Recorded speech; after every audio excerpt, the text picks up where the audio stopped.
You're listening to the Fan2Fan Podcast, and on this episode, we're talking about the iconic director, the godfather of zombies, George Romero, his impact on the zombie genre and zombie movies, and we're talking about Resident Evil, the video game, and Romero's impact on the survival horror genre, Resident Evil, and we start discussing about the would-be never-made George Romero's Resident Evil movie adaptation. Here we go.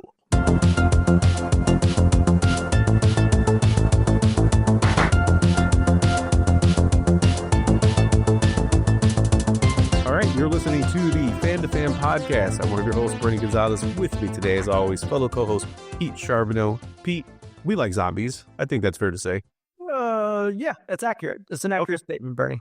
Yeah, I mean, if there's like a Mount Rushmore, right? Vampires, werewolves, but zombies, it's got to have a slot up there, right? We've certainly seen enough movies with zombies in them, so if we were not fans of the genre, then I don't know what the hell we're doing with ourselves. I think low-budget zombie films are almost as ubiquitous as unofficial Amityville sequels that you can find on Tubi. We've not experienced an Amityville zombie movie yet, as far as I know. We'll have to talk to our resident expert about that because he. That's right, Josh. If Josh Spiegel, if you're listening, Movie Timelines, check it out on YouTube. Amityville sequels that, I mean, man, they stretch the credibility of what an Amityville sequel would be. What is it up? It's like over 50, right? I forget. Oh, yeah, number. And we're talking like Amityville in Space, Amityville Glory Hole. There's no holds barred. Unbelievable. Ridiculous. I think zombie movies might not be too far. So we're not talking about Amityville. We are talking a little bit about zombies, but specifically, if you listen to the podcast,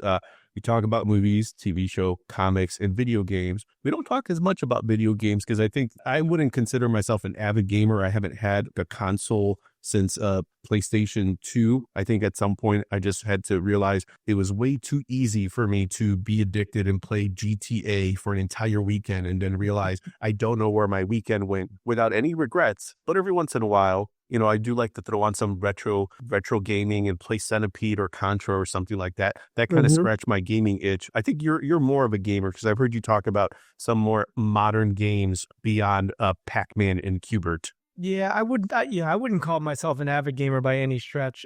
If something kind of piques my curiosity, I will kind of dip in and get it. Because like you, the time suck is real and it's really easy to kind of immerse yourself in some of these. But sometimes I will allow myself to immerse, like, you know, Red Dead Redemption 2. What a phenomenal game. Like, those are the type of games that, you know, I can sink myself into for a time. I think that's the other part too, is games have been developed, especially very recently, that allow for not only better storytelling, but also a bit of you can kind of get lost in the world building. Kind of saying all that, the cross-section of zombies in video games is Resident Evil. Alpha Team is flying around the forest zone situated in northwest Raccoon City, where we're searching for the helicopter of our compatriots Bravo Team, who disappeared during the middle of our mission. Found it? No, I haven't found it yet. Bizarre murder cases have recently occurred in Raccoon City. There are outlandish reports of families being attacked by a group of about 10 people. Victims were apparently eaten. Bravo Team went to the hideout of the group and disappeared. Look, Chris! Resident Evil was released in the first year I attended college, and I have to think that there was not a dorm room that was not lit by the lighting of a Resident Evil game, and you could almost hear the same sound coming across each room. It was so popular. It was such a big deal when it came out, and it was very different from things that were out at the time. Yes, I very distinctly remember playing the first Resident Evil, the only Resident Evil that I've ever played. Oh, yeah. So it must have been, we had the original PlayStation it was me, guest of the pod, John Zemsky, and our roommate, Dennis, the Dr. Trombley in Bedford, Massachusetts, right near Tufts University. I don't remember Dennis playing it so much, but John and I kind of went back and forth. You know, we would take a life and then pass off the controller. Then the next guy would see if we can get any farther. And I don't think we came close to finishing. Oh, wow. So Okay. I remember. again, playing it in like a dorm room environment, you would almost go cheer on the person who was making it further than you were. Lean anything that you could. Oh, that's how you got through the evil plant zombie monster. Now I know how to do that when I get to that point. I still remember at that time because I'd grown up watching movies just like you did. You had picks. I had WFLD. I had Channel 32, 60, 66, Channel 50 in Chicago. I was growing up on all of these exploitation horror genre type movies, and I had seen my fair share of, Hammer horror films and zombie type films. And then this game comes out that feels tonally like some of those movies. And when they called it like survival horror, I'm like, I don't get it, but I knew the vibes and how it was making me feel. And at that time I had watched Night of the Living Dead, George Romero's 1968 classic. Welcome to a night of total terror. Night of the Living Dead. It was one of the first movies that opened up my aperture in realizing that a black and white film didn't feel old. It didn't feel dated. It could feel just as scary, as modern, as interesting as all the movies I was watching at the time. And you hear so many people talk about Night of the Living Dead. You got to watch it. And then playing Resident Evil. Oh, I totally get it. This is a nod to this movie. Now, who is this George Romero guy? Because he certainly was an influence in this video game that I'm playing. That was kind of like my introduction to Resident Evil. So I saw that they made a documentary or a never made movie, Resident Evil adaptation of the video game that was supposed to be directed by George Romero. They're coming to get you, Barbara. Yeah, they're dead. They're all messed up. George's films literally changed the face of horror as we know it. Capcom didn't hide the fact that the games were inspired directly by George Romero's films. At that time, there was nothing more I wanted than a live-action Resident Evil. George is making Resident Evil. And then suddenly, the plug was pulled on this. Having him involved would have had the potential for him to leave a blueprint. How did we not get this? You could tell he had misgivings about doing a zombie project for someone else. This film just feels so much more gory, so much more violent, and so much more angry. I think George really took things to the next level on that. This guy knew Resident Evil. He would not sell his soul just to get a film done. I think I've find you. The Resident Evil series exists because of him. He'll never be forgotten. Remember, he wrote, "When there's no room in hell, I'll see you in Pittsburgh." George A. Romero's Resident Evil. Everyone's gonna die! Now, before I brought up the documentary to you, were you aware of this? This was completely off my radar. It's so funny how sometimes you get a little nugget of information like that you passed on to me, because we've talked about before, we've done episodes on Dawn of the Dead, and that's one of my favorite, not just horror movies, but one of my favorite movies of all time. And, I was obsessed with the whole Night of the Living Dead, Dawn of the Dead, Day of the Dead series when I was younger. So at some point I had like a ton of, just from having watched all the films and kind of kept track a little bit, I kind of knew what George Romero was up to. So I had no clue that he was attached to direct a Resident Evil film.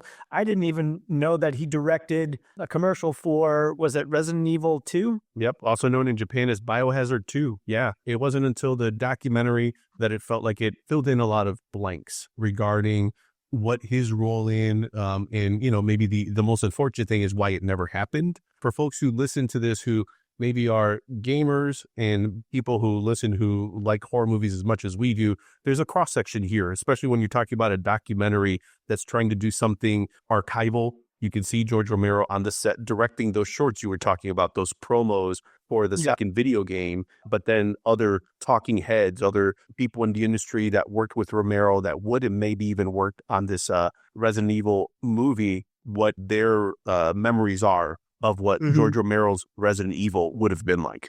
having done a little bit of diving into this, because now I feel like it's one of those, like you're saying, like you gave me this little nugget and all of a sudden you start peeling back the layers and like, oh wow. And so, naturally when you start doing that, you will sometimes find yourself on Reddit, and there's a very dedicated community that know a whole shit ton about this. We recognize that you all are out there. Maybe a couple of you are listening to this episode. So, bear with us, because for us, this is a little bit more newer information that we weren't aware of. Bernie, you probably were aware a little bit more than I was, but we're just going to kind of tackle this from the standpoint of here are two genres, the video games, which you and I have played, and then of course, George Romero and his zombie output, which we love. And, that crossover that seemed to be a match made in heaven, yet still somehow went poof. I made a few notes because I wanted to connect the dots, especially for folks that are not avid gamers. But I do think that in some ways, Resident Evil, like maybe Tomb Raider, have grown beyond just being games. They're much more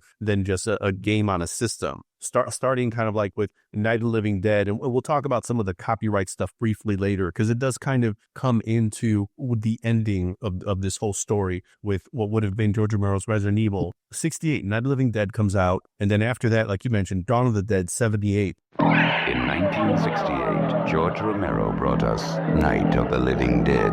It became the classic horror film of its time. Now, George Romero brings us the most intensely shocking motion picture experience for all times. Dawn of the Dead. Dawn of the Dead contains scenes of violence that may be considered shocking.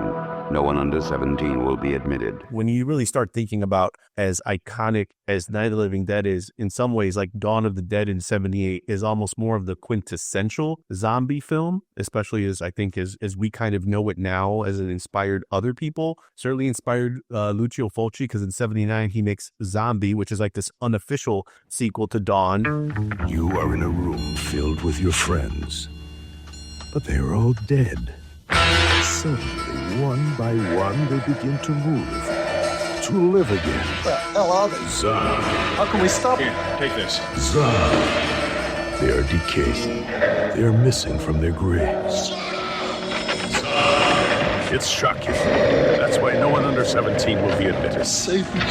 Romero, again, Day of the Dead in 85. Again, commentaries on capitalism, certainly on race issues. And then in Day of the Dead, the military, and it keeps getting kind of darker before it takes a big old turn, non-Romero, and Return to the Living Dead in 1985, which is more like the comedic bent to like, hey, the world of comedy and zombies can live together. This place, everybody that comes in gets swallowed up. Then we will talk. What are we gonna do? Stand around here beating our meat to the corpse and busting this damn place?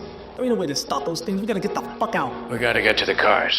And then 96, Resident Evil comes out. There's kind of like a dry spell in between Romero's offerings, his impact, and then Resident Evil comes out. And I think it brings zombies back to the forefront, where people are starting to think about zombies again in that Mount Rushmore of monsters. Then after that, you start seeing things like 28 Days Later, that comes out in 2002. The Dawn of the Dead remake, that all things being equal was actually pretty solid. And I think let a modern audience that maybe didn't have the patience to watch the 78 Dawn of the Dead see, literally, I think it was produced by MTV Films, like an MTV audience style Dawn of the Dead movie. Same year, almost like Return of the Living Dead and Day of the Dead in 85, 2004, Shaun of the Dead, the Dawn of the Dead remake. Two sides of the coin, where you could take something very, very seriously the way Edgar Wright did, with a lot of heart, but also with a lot of tongue-in-cheek. 6 billion people on Earth, most of them dead.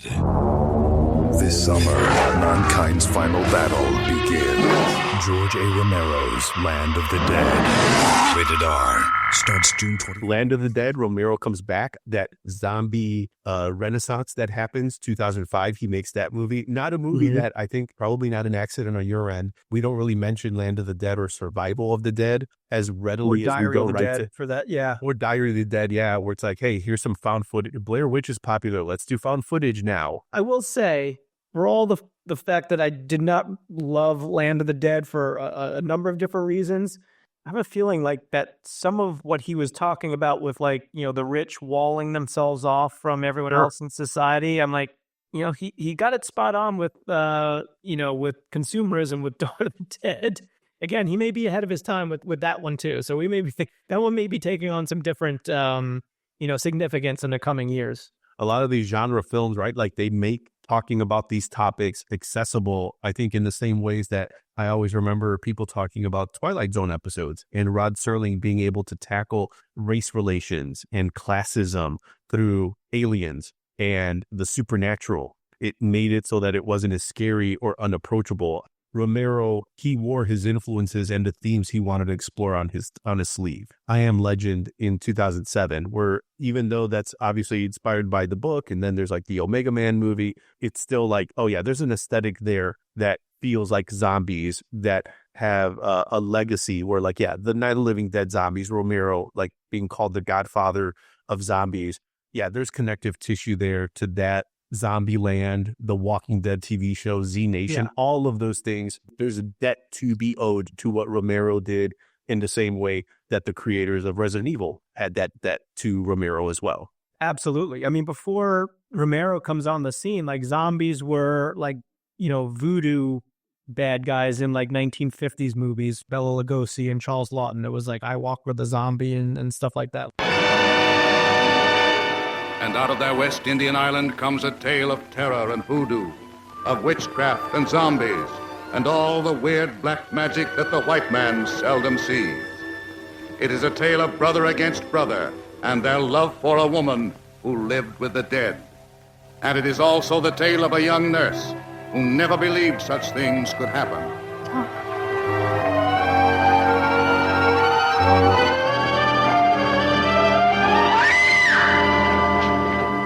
To tell me that the voodoo priest could cure Mrs. Holland?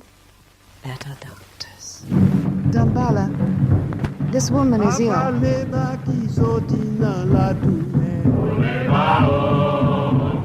This is the ceremony of voodoo death, a ceremony that seeks the life of the woman who lives forever, who walks with the dead. That's what zombie was known. It was definitely associated with voodoo. Was not the shambolic resurrected dead corpse that Romero turned it into. So like he invented the whole thing, and from that standpoint, everything that's come since owes a debt to him in one form or another, no matter how different rage virus, fast running zombies, whatever little quirks and differences that other people have decided to put onto the zombies in their films and TV shows. Night of the Living Dead was the wellspring of it all. That's right. Absolutely. And I think in that same way, the survival horror video game genre owes that debt to Resident Evil, because I remember playing my fair share of Silent Hill and Dino Crisis. I remember games like Fatal Frame. I didn't play them, but they were out there, but they were all part of the survival horror genre. From what I remember, I think one of the unique things about Resident Evil when it came out was your limited amount of ammunition. It wasn't like a lot of games where you just go in and just start blasting away and then, oh, hey, look, there's a magazine clip under the table, like, where one wouldn't be. But, there wasn't that just easy, like health like health was also, I think, difficult to come by. Like you had to really think through how you were going to advance in this game. And I don't remember there being much in the way of a instruction manual. It was almost kind of like you kind of uncovered the mystery of being in this mansion as you went along. Not a whole lot of hand-holding. And you had like those RPG elements that I think we all loved from Zelda, where you could have an inventory and grab things, but within limits, and the health bar or your character's health was almost represented in the way they moved or didn't move, because now they started barely being able to walk. I think that leaned into you're not just playing a video game, you're going through an experience, and it all seems purposeful from what I've seen from the developers that made the game. And they were all kind of leaning into, again, the horror, the cinematic aspects of it that I think made it so unique. Backup! I need backup! A rookie cop facing unspeakable evil. There's something really wrong here. These things aren't dying. I just blasted this thing. and it's still alive! One of the most anticipated games of 1998, Resident Evil 2. If the suspense doesn't kill you, something else will. Everyone's gonna die! So, Pete, it's 1996. Resident Evil comes out. We've been talking about this video game. You're playing it in Boston with Fan2Fan All-Star John Zemsky. I'm in college. I'm playing Resident Evil in my dorm room. As we've kind of mentioned, it's not like we've evolved into becoming necessarily gamers by that definition, where we're keeping up with systems and platforms and checking out the latest releases. So I think it made sense to bring someone who is certainly more of an avid gamer than you or I. And it's also a good excuse to bring on another Fan2Fan All-Star, Nick Dyack, co-host of the HP Lovecraft podcast. So late 90s, early 2000s, I played a lot of Resident Evil games. Did you start with the first one, or did you come to it after? No. So I started with the first one, although not the first one, but the first one. I started with Resident Evil, the director's cut. There was actually a second version of the Resident Evil game before. Years later, I think they're on like their third remake of it now. I have lost track. They have, let's go back and remake Resident Evil 2 and 3 and 4 and all those again. But, I started with Resident Evil director's cut, and I played basically almost every Resident Evil game except 4 up until Operation Raccoon City. Back in the 90s, we just gotten a PlayStation 1. The only other game we had for it was Final Fantasy VII, which is not a bad, only game to have. And I'm not sure where I had heard of Resident Evil from at that point. Through friends from GamePro or Electronic Gaming Monthly. It was a game that my brother and I had to get. At the time, it was a game that in America, because I can't speak for Japanese games at the time. I know things like Clock Tower and stuff preface this, but it was like the most like unique and legitimately like scary game to play. Something that you just didn't have back in the day, this type of game. Usually, video games, be it on console or PCs at the time, are very action oriented. Once you start a game, you within 30 seconds you're killing something, stomping on a Goomba or shooting a demon in Doom or something. It's all action oriented, but the entire mechanics of Resident Evil was trapped in a house, limited ammo, limited saves, and legitimate slow burn walking around.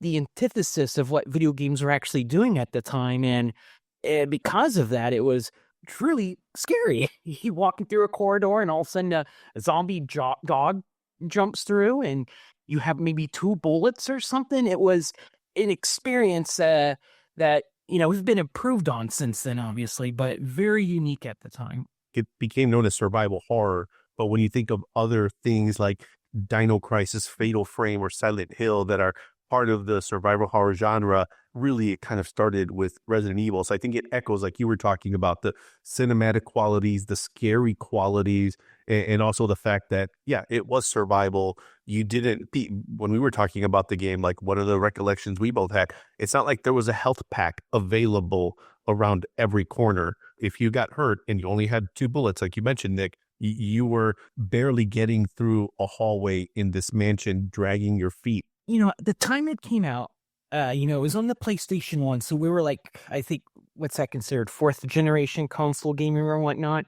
And so the PlayStation had opened up so much possibilities of what you could do with gaming. This was the age of let's experimenting with FMV, which Resident Evil did. Let's experiment more with 3D. Let's experiment more with new types of storytelling. And I'd like to say before Resident Evil, and again, American-centric view. I can't speak to Japanese counterparts at the time because someone will say, well, Clock Tower came out first. But, before that, I don't think you had scary games. You had horror games for sure. You could play Castlevania. It's gothic horror, but it's not really scary. It's the same. It's a platformer, jump over a pit and, shoot your whip or some. You could play Splatterhouse, which is gory horror, but again, it's a little grotesque, but it's not scary. Stripped down, it's a brawler like Streets of Rage or something.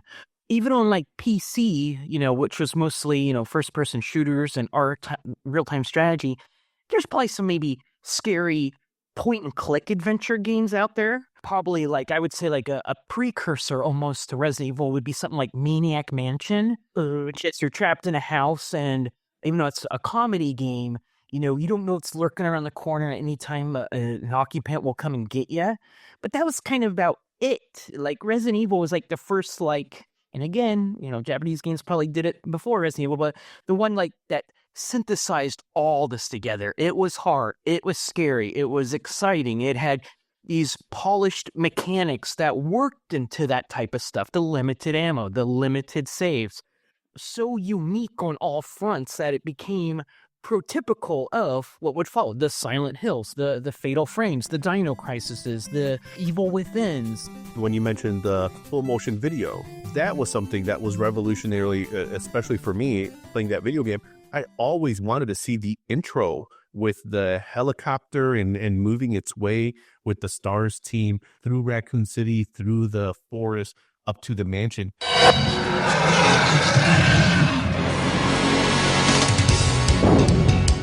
Chris Redfield.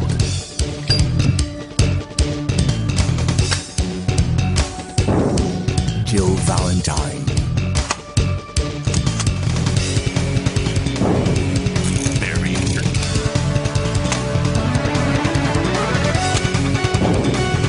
Rebecca Chambers. Albert Wesker. It was so cinematic. It was very different than everything else and just kind of reinforced the fact that the people behind us were trying to make this an experience, make it feel like the movies that they were inspired by. It's funny, the FMV stuff, I know nowadays the general gaming populace, even in a retro sense, looks disfavorably on FMV at the time because there was a lot of crappy FMV games. And it is kind of funny that even though the FMV for Resident Evil it's a little campy. It's not the greatest actor or anything, but it still feels like if you disassociate from the game, it does feel like its own early 90s, maybe 80s B film. There's a very more action-oriented Dawn of the Dead quality to it, or maybe Return of the Living Dead 2 and 3 when you have more military engaging with zombies or something like that. So I think it aged really well, and it kind of complements the homage to B-ness that the first Resident Evil have, that I don't think it took itself seriously, but in the process of not taking itself seriously, it's not self-aware, so it actually feels like a legit, polished, good game that can be seen on both levels as a wink and a nudge, or as a legit get. Now, future Resident Evil games abandon all that and take itself super seriously with all its lore and all its convoluted plots of Albert Wesker and super over-the-top thing. This got way out of hand. I played more games when I was younger, and I was trying to remember serious attempts at horror or to unnerve or to scare, as opposed to what Nick, you're saying, there's more action adventure stuff. And the only one that came to mind, and it's a horrible game, but there was a Friday the 13th game for the Commodore 64 I used to play, and it tried to capture a little bit of the tension where you don't know who Jason is because in the game he's disguised as one of the counselors, and until you hit him with a weapon, you don't know, and he's going around killing other people, and you have to try to uncover it as you go to these different areas of the map. And the graphics are terrible, but I do recall it being for the time, it was a little bit of tension here, and that's the only game I can really recall trying to do something like that they were trying to instill something, create a different experience for the gamer rather than go here, shoot that, blow up that, collect this and then destroy that. From that standpoint, I appreciate what they were trying to do, even though it was a crummy game. I never played the Commodore 64 Friday the 13th, but I did play the NES version of Friday the 13th, and it's a very broke game. Oh, yeah. But, the gameplay split kind of in two parts. 80% of the game is you're traveling on an overworld, jumping over zombies, throwing tennis balls at them. It's just a normal go left to right, right to left, jump over things and shoot it. And it's only when, like, you get the notification, hey, Jason's in one of the counselor huts, and you have to haul over to the counselor hut and get inside, and the kid says, Jason is here. And all of a sudden, you're in that first-person view. Primitive at the time. It's not like Dune, but it's very locked in place, straight ahead, turn 90 degrees right, turn 90 degrees right, and all of a sudden Jason pops up. It's very claustrophobic. Those scenes, although getting broke, were very scary, but you could see that a little bit of that is also in the Resident Evil game. Trapped in a house, you don't know what's going to be on the next screen. You know something's going to be on the next screen. You know when you go down that hall, a zombie dog is going to jump out, but it still gets you know. Anyway, those scenes with Jason in the counselor houses in the Friday the 13th NES game, it sounds like it's very similar to the Commodore 64 version. Yeah, there is some similarities there. If you look up a screenshot of the Commodore game, you'll probably laugh. It's very much of the time. But circling back around a little bit more to Resident Evil, do you have a favorite Resident Evil game of the ones that you've played? I have fond memories of playing Resident Evil 5, and the reason I have fond memories of that one is it was a post-Resident Evil 4 game, and I hadn't played Resident Evil 4, but that was kind of the controversial game at the time because it switched its focus from tank controls and survival horror to be more third-person perspective action-oriented, where that's kind of, I think, where the games have kind of been since, although I think the newer ones have gone back to its roots. But anyway, Resident Evil 5 is very much a Resident Evil 4 in the sense that it's an action game with zombies. But I appreciate because with my girlfriend and podcast partner and partner in all crimes, Michelle, we were able to play it together. They introduced a new character. Her name is Shiva, who they've never used since. I don't know why, because she was an awesome character. But it takes place in Africa. They kind of got a little away from the stars and the Raccoon City and stuff. So it kind of felt like a mechanical clean slate. But because I could play it with Michelle, we had a blast, literally, shooting zombies in the head.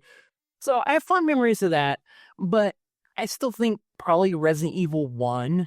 I just have, like, the fondness of memories playing that at night and getting scared and thinking of strategic ways to play the game to conserve my healing herbs, to conserve my ammo. In fact, in Resident Evil 2, I remember one of the things I would do is in the very beginning of Resident Evil 2, you're playing as Leon, the police officer, and there was an outbreak in Raccoon City, and you're running along, and there's zombies coming after you, and like really early in the game, before I think you go into a gun shop or something, there's like a dumpster that you jump up on to progress through the game. But what you could do is there's zombies all around you.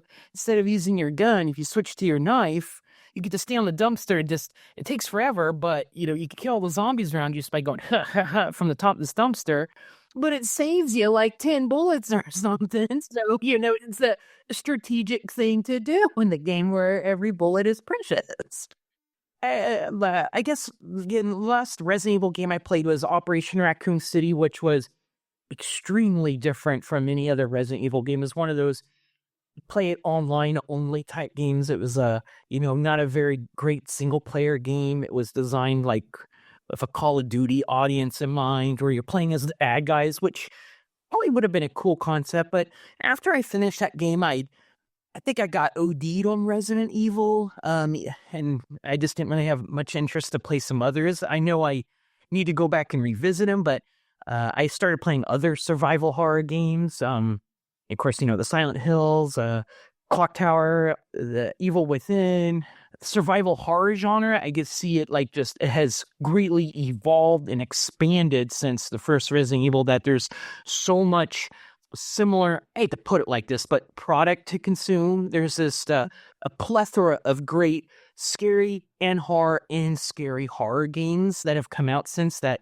My my plate has been a little full, but it's been an influential game with comics, movies. I've only seen the second film. The only reason I watched that's because it looked like Resident Evil 3 Nemesis. So, yeah, Resident Evil. Nick, thanks for hopping on and sharing a few thoughts about Resident Evil. Definitely provided a little bit more perspective. And I think that's a great place to stop for part one of this discussion about George Romero's Resident Evil. So now that we've discussed the video game, we've discussed George Romero and his impact, his legacy as the godfather of zombies in part two, we'll talk about this documentary, George Romero's Resident Evil, this would be, but never was made, Resident Evil video game adaptation by the legendary George Romero. And we'll dig into where this documentary went, the interviews, the archival footage, the discussion about this movie, what Romero would have done, how it would have looked, how it would have been a part of his continued zombie legacy, how it would have maybe impacted video game movie adaptations, and so much more. So join us for part 2, and thanks for listening.